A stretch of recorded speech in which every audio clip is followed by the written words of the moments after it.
Гледам разни предизвикателства в интернет, в които се опитват да направят 50 набирания и 100 лицеви за под 5 минути. Било много трудно, почти невъзможно.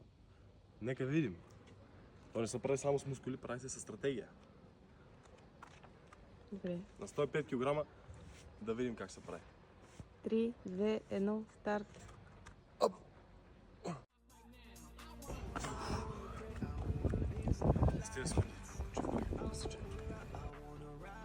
Готово. Май ще трябва да ги обърнем на по 5 набирания, че нещо се отдървихме от началото. 25. До никъде не сме. Давай.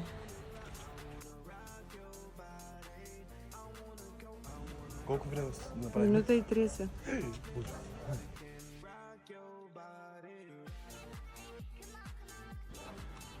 Две минути.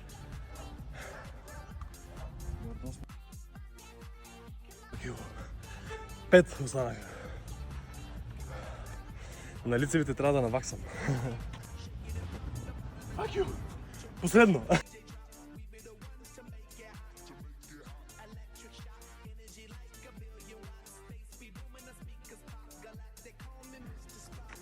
Ще се набираме още 60. Сега ще почнем да ги правим по 10.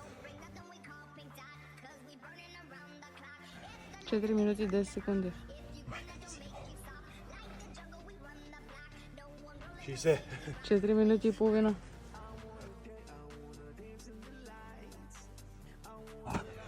60. Колко? 5 минути минаха. Фак! Нищо. Ще ни колко ще ги направим.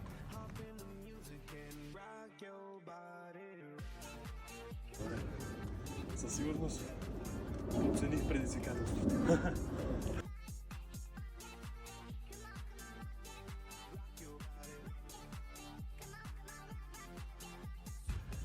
Колко става?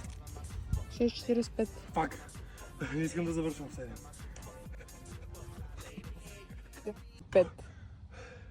7. Да, докато го спра 7 и 7. 7 минути. Ще покажа телефона.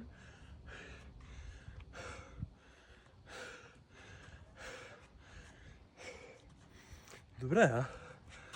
Къде за 105 кила подцених ситуацията. Викам сега тупа. 7 минути и съм готов. Добре.